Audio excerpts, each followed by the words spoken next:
जा रहा है, परंतु देह व्यभिचार के लिए नहीं है, परंतु देह व्यभिचार के लिए नहीं है।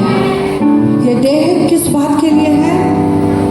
परमेश्वर की महिमा के लिए है, क्योंकि आपकी देह आपकी नहीं प्रभु के लिए है। हालेलुया।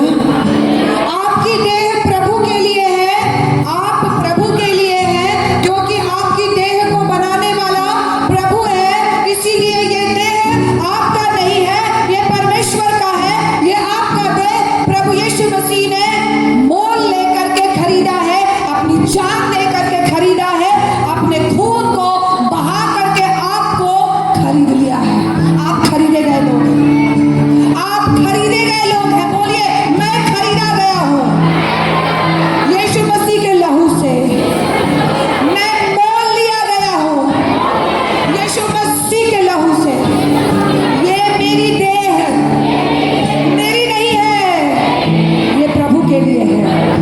ये मेरा शरीर मेरा नहीं है, प्रभु के लिए है। हालेलुया। यदि हमारी देह प्रभु के लिए है, हमारी देह प्रभु के लिए है, और प्रभु हमारे देह के लिए है। Hallelujah, hallelujah. यानी प्रभु आपकी देह के लिए है, यानी ये देह आपका भी नहीं है। इस देह पर आपका नियंत्रण नहीं है। इस देह को जो आप सोचते हैं ये आपके नियंत्रण में है, अगर ये आपके नियंत्रण में होता तो आपका देह कुछ भी नहीं करवाता आपसे। ये आपकी देह यदि आपके नियंत्रण में होता तो ये कुछ भी नहीं करता, क्योंकि कोई व्यक्ति ये नहीं चाहता कि उसके देह से पाप हो। क्या आप चाहते हैं कि आपका देह पाप करे? क्या आप चाहते हैं कि आपका मुंह झूठ बोले? क्या आप चाहते हैं कि आपके मुंह से निंदा हो? क्या आप चाहते हैं कि आप अपने हाथ से गुनाह और पाप करें, मारे पीटे? नहीं चाहते हैं ना? आपके हृदय में पाप की उपज हो, क्या आप ये चाहते हैं? यानी आपके ऊपर आपका नियंत्रण नहीं है। वचन में तो हम पढ़े हैं कि हमारी देह परमेश्वर के लिए, प्रभु के लिए है, और प्रभु देह के लिए है। तो फिर इस देह से ये सब क्यों हो रहा है? फिर इस देह से ऐसे कैसे हो रहा है?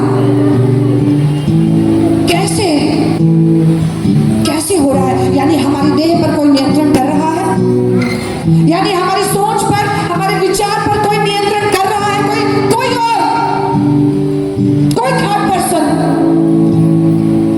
हम नहीं चाहते हैं तब भी हमारे विचार को कोई कंट्रोल कर रहा है। हम नहीं चाहते हैं तब भी हमारे कल्पनाओं पर कोई कंट्रोल कर रहा है। हम नहीं चाहते हैं तब भी हमें कोई पाप के रास्ते पर लेकर जा रहा है। हाँ कि ना? हाँ कि ना? क्योंकि अभी तक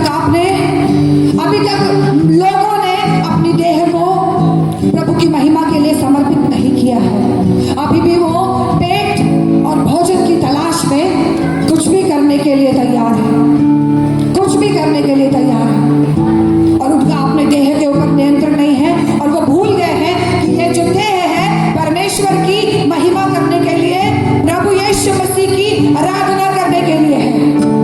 हालेलुया। क्या हमारा देह, क्या आपका देह व्यभिचार के लिए है? नहीं। पुराने नियम में तो हम पढ़ते हैं, यदि तुम व्यभिचार करते हो तो तुमको उसका दंड मिलेगा। यदि तुम व्यभिचार करते हुए पकड़े गए तो तुमको उसका दंड मिलेगा। लेकिन नया नियम में मालूम है क्या लिखा है? नया नियम में उससे बिल्कुल अपोजिट है। हालांकि नया नियम हमें पूरी स्वतंत्रता देते हैं मेरे प्रियो।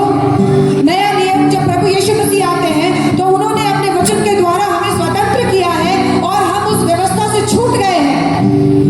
वो व्यवस्था जिसने हमें पापी ठहराया, हम जब नए नियम को पढ़ते हैं, जब प्रभु यीशु मसीह के आगमन में हम चलते हैं, तो हम उस व्यवस्था से छूट जाते हैं। लेकिन क्या हम बहुत आसान जिंदगी जिएंगे? उससे भी कठिनाई हो गई।